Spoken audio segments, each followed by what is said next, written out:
राजा श्वेतकेतु भोलेनाथ के परम भक्त थे।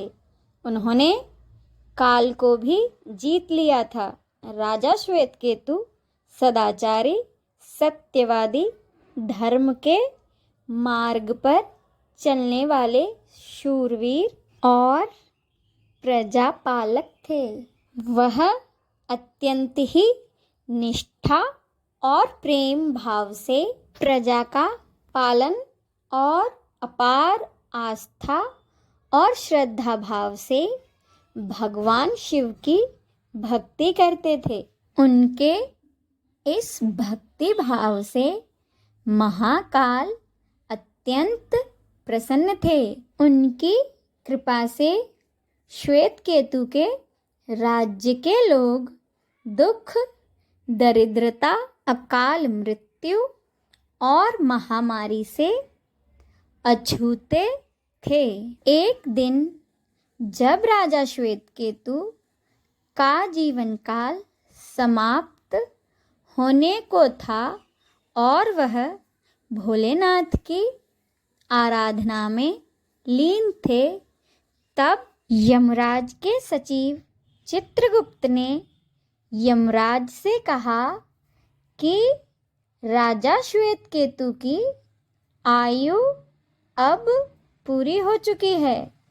अब उनके प्राण हरने का समय है। तब यमराज ने अपने दूतों को आज्ञा दी कि वे जाएं और राजा श्वेतकेतु के प्राण हर लाएं। यमदूत जब राजा श्वेतकेतु के पास पहुँचे तो वह शिव मंदिर में थे। यह देख यमदूत बाहर ही खड़े हो गए। श्वेतकेतु गहरे ध्यान में थे। बहुत देर हो गई, न राजा श्वेतकेतु का ध्यान टूटा और न ही यमदूत हिले। यमदूत बिना अपना काम किए खड़े रहे। जब वे वापस नहीं पहुँचे तो यमराज ने विलंब होते देखा तो काल दंड संभाला और खुद ही चल पड़े। अपने दूतों के आने में देरी होने के चलते यमराज स्वयं ही राजा श्वेतकेतु के प्राण हरने पहुँचे। लेकिन वहाँ उन्होंने देखा कि राजा तो महादेव की साधना में लीन हैं। अब तो वह सोच में पड़ गए कि इसके प्राण कैसे हरें। उन्होंने सोचा कि वह अभी पूरी तरह से शिव पूजा में डूबा है। इस स्थिति में शिव पूजा का उल्लंघन नहीं किया जा सकता। तब वह भी बाहर ही खड़े हो गए। इधर जैसे ही काल को इसकी सूचना मिली तो उन्होंने तलवार निकाली और शिव मंदिर में जा घुसे। काल ने देखा कि राजा श्वेतकेतु अभी भी भगवान शिव के लिंग स्वरूप के सामने बैठे ध्यान मग्न हैं। वह झपटकर आगे बढ़ा और जैसे ही उसने राजा श्वेतकेतु का सर काटने के लिए तलवार उठाई तो भगवान शिव ने अपना तीसरा नेत्र खोलकर काल की ओर देखा।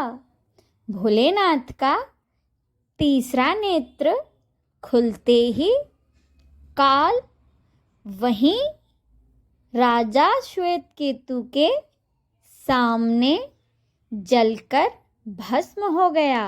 थोड़ी देर बाद जब राजा श्वेतकेतु का ध्यान टूटा और उन्होंने अपनी आंखें खोली तो राख में बदल चुके काल को देखा। उन्हें चिंता हुई कि यह कौन है और क्या है। श्वेतकेतु ने भगवान शिव से पूछा, हे भोलेनाथ, यह किसकी राख है? इसे किसने और क्यों जलाया है? तब भोलेनाथ ने बताया कि यह काल है जो तुम्हारे प्राण हरने आया था। राजा श्वेतकेतु ने कहा कि हे महाकाल, यह तो आपकी ही आज्ञा से तीनों लोकों में विचरता है और तीनों लोकों को नियंत्रण में रखता है। इसी के भय से तो लोग पुण्य कार्य करते हैं।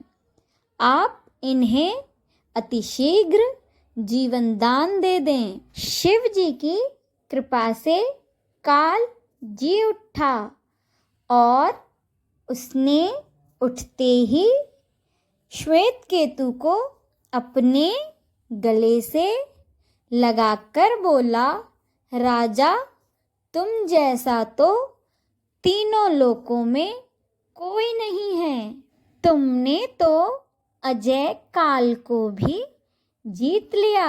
जीवन दान पाकर काल और यमराज ने कहा कि ऐसे जातक जो शिव जी के परम भक्त हैं, सच्चे मन और पूरी श्रद्धा से महाकाल की पूजा में लीन रहते हैं, सिर पर जटा और गले में रुद्राक्ष पहनते हैं, विभूति का त्रिपुंड माथे पर लगाते हैं और पंचाक्षर मंत्र का जाप करते हैं, उन्हें कभी भी अकाल मृत्यु का ग्रास नहीं बनना पड़ेगा। इस आशीर्वाद के बाद श्वेतकेतु ने लंबे समय तक राज्य किया और फिर